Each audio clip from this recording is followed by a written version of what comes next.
मैं doctor Mahendra Singh Chaudhary, associate professor, government arts college Sikar. Corona की इस विश्वव्यापी महामारी के दौरान महाविद्यालय के नियमित छात्रों को घर बैठे अध्ययन सामग्री पहुंचाने के उद्देश्य से ये वीडियो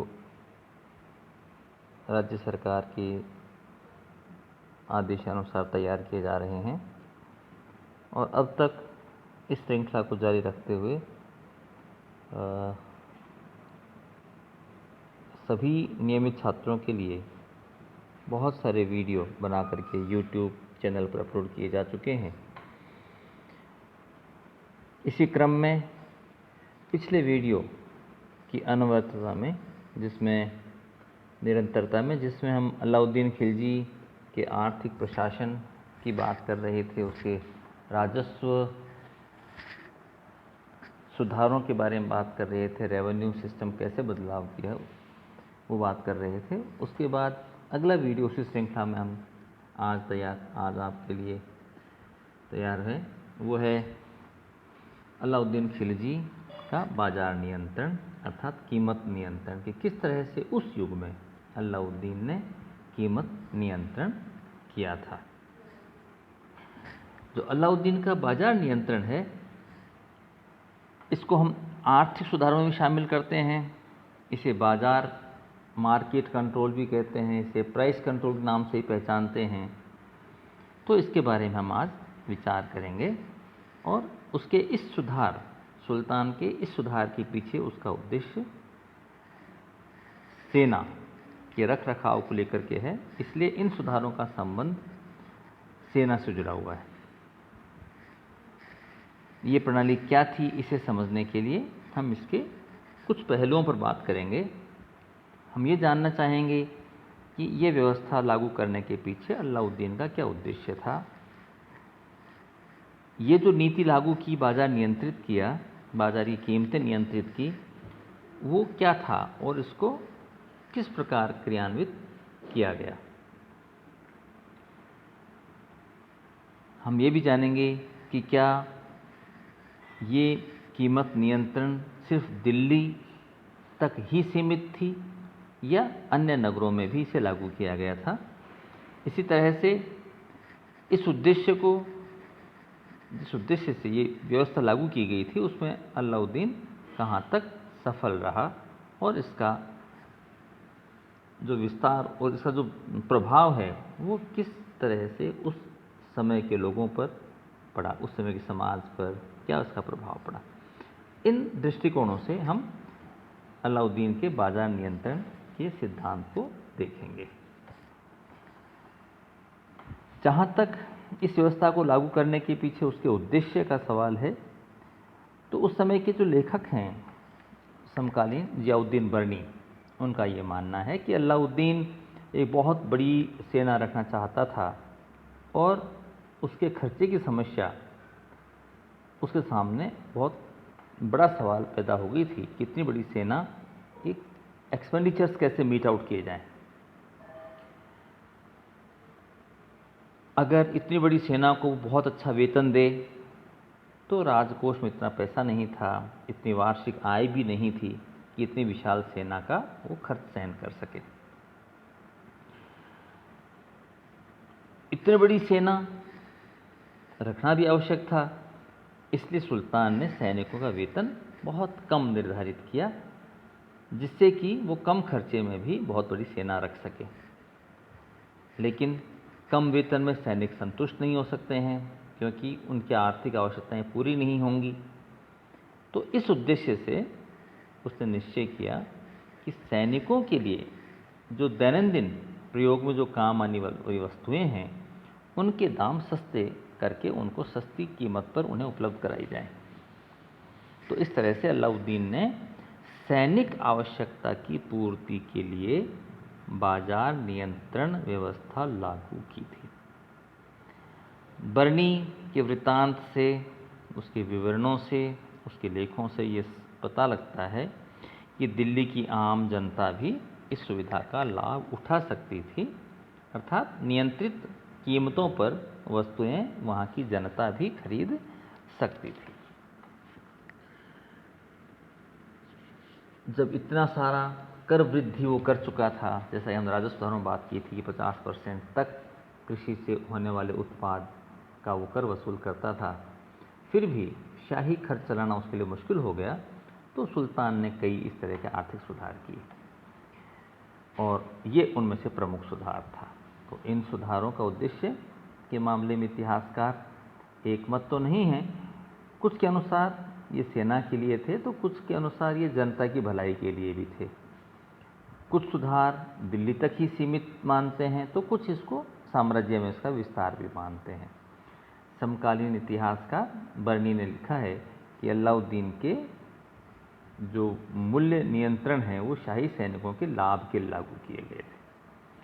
आर्थिक कारणों से वो सैनिकों को अच्छा वेतन नहीं दे सकता था और उन्हें संतुष्ट भी रखना चाहता था, इसलिए सैनिकों के उपयोग की वस्तुओं के मूल्य कम करने का उसने निश्चय कर लिया। बर्नी का मानना है कि बाजार नियंत्रण सामान्यतः दिल्ली नगर तक ही ये सीमित रहा था और मॉरलैंड जो इतिहासकार हैं वो भी यही मानते हैं कि ये दिल्ली तक ही ये व्यवस्था लागू की गई थी। नई व्यवस्था के अनुसार दैनिक उपयोग की सभी वस्तुएं, भले ही वो अनाज हो, घी हो, तेल, गुड़, शक्कर, कपड़ा, दास दासी, पशु, घोड़े, साग, सब्जी, मतलब इस तरह की दैनिक उपयोग में आने वाली सभी वस्तुओं के भाव साधारण बाजार भाव से भी कम निश्चित कर दिए गए। अलग अलग वस्तुओं के लिए अलग अलग बाजार स्थापित किए गए। उसने सिर्फ भाव ही कम नहीं किए, परंतु सस्ती कीमतों पर वस्तु लोगों को मिल सके, सैनिकों को मिल सके, इसकी उपलब्धता भी उसने सुनिश्चित की। जियाउद्दीन बर्नी के अनुसार प्राकृतिक जो विपदा होती है, अकाल वगैरह पड़ गए, बाढ़ आ गई, तो ऐसे समय में लोग निर्धारित मात्रा में ही अनाज खरीद सकते थे। अलाउद्दीन ने बहुत सारे ऐसे अन्नागार बना दिए, स्टोर हाउसेस बना दिए, ग्रेन्स अनाज के बड़े बड़े जो सरकारी थे, इनकी भी व्यवस्था कर रखी थी। जो खालसा भूमि थी, जो राजकीय भूमि थी, उसमें से जो राजस्व की वसूली थी वो काइंड के रूप में, अर्थात वस्तु अर्थात अनाज के रूप में होती थी। किसानों से अनाज सिर्फ जो परमिटधारी या लाइसेंसधारी व्यापारी थे वो निर्धारित भाव से खरीद सकते थे। सरकार ने भाव निश्चित कर रखा था, निर्धारित कर रखा था, उसी भाव से परमिटधारी व्यापारी उनसे अनाज खरीद सकते थे। इस व्यवस्था को सुचारू रूप से चलाने के लिए उसने प्रशासनिक अधिकारी नियुक्त किए थे।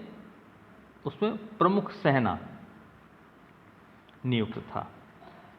वह बाजार की हर गतिविधि से सुल्तान को अवगत करवाता था।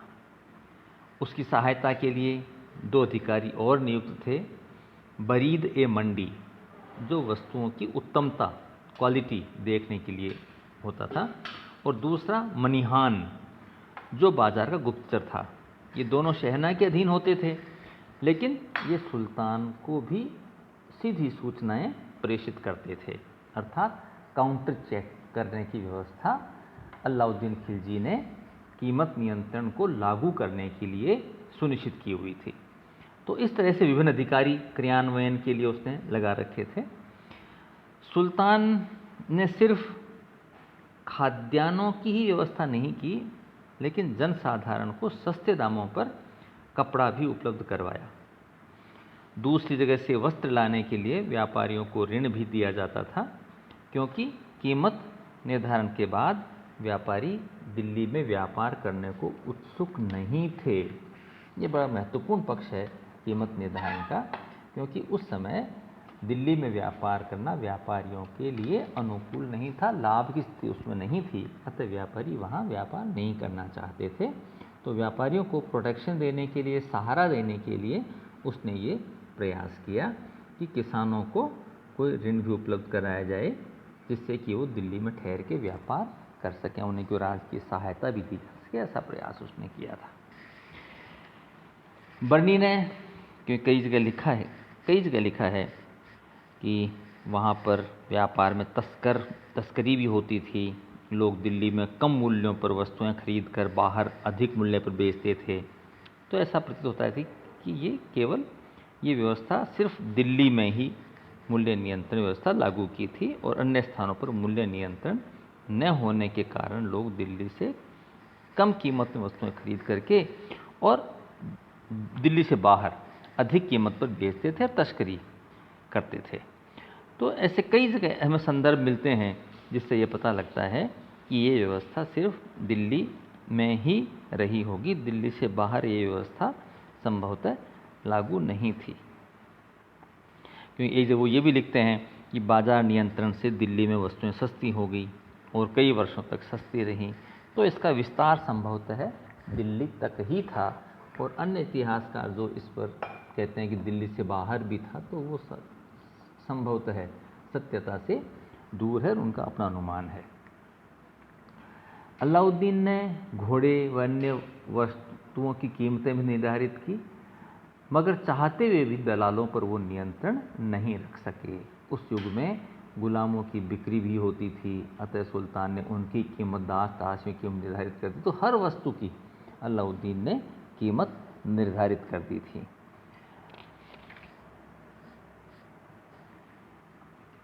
सभी वस्तुएं निर्धारित भाव पर, सही तोल पर और सही नाप कर दी जा रही हैं, इसकी जांच पड़ताल स्वयं अलाउद्दीन जो खिलजी थे वो किया करते थे।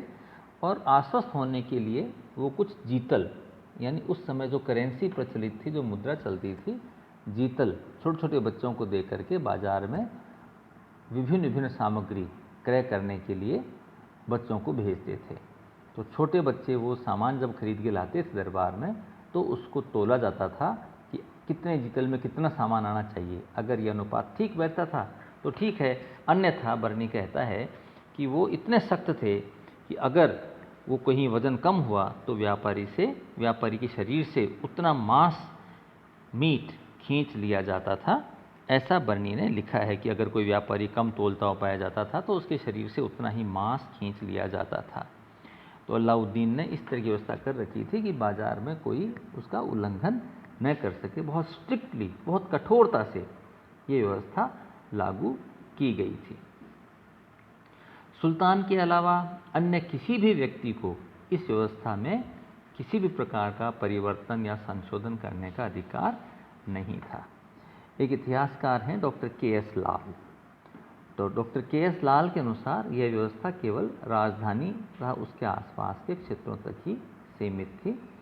इतिहासकार बर्नी के अनुसार सुल्तान की मृत्यु पर्यंत भारत, ये भाव जो थे, पूरे भाव प्राइसेस जो थी, कीमतें थी, वो एक जैसी ही बनी रही। इसमें किसी प्रकार का बदलाव हम देखने को नहीं मिलता है।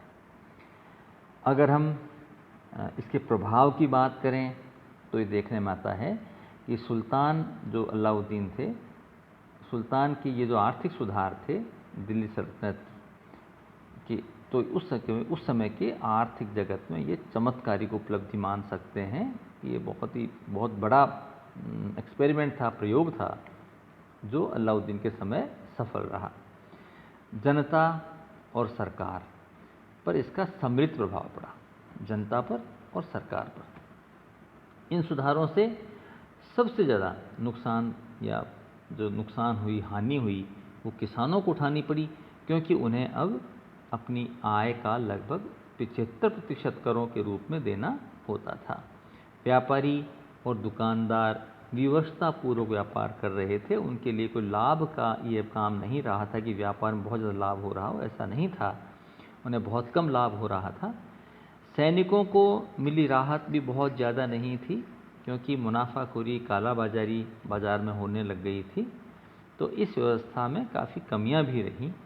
हालांकि व्यापार में नुकसान हुआ, लेकिन साम्राज्य में पूंजीवाद नहीं फैल पाया, विरोधी अमीर दब गए।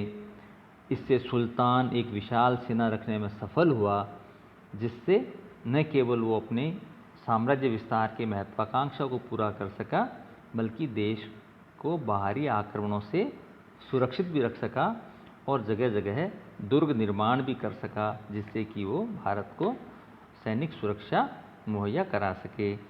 इन सुधारों से दिल्ली और उसके आसपास के लोग निश्चित रूप से लाभान्वित हुए, पर अन्य जगह के लोग के लिए जीवन यापन थोड़ा मुश्किल हो गया, क्योंकि उनको बेसिक सुविधाएं भी नहीं मिल पा रही थी। संक्षेप में ये सारे सुधार जो अलाउद्दीन ने किए वो सुल्तान के भय और उसकी कठोरता पर आधारित थे, और इसलिए उसके शासनकाल में ये उस व्यवस्था को सफलतापूर्वक लागू कर सका। लेकिन जैसे ही अलाउद्दीन खिलजी की मृत्यु हुई, तो उसकी मृत्यु के साथ ही जो ये बाजार नियंत्रण जो उसने लागू किया था, ये व्यवस्था भी समाप्त हो गई। धन्यवाद।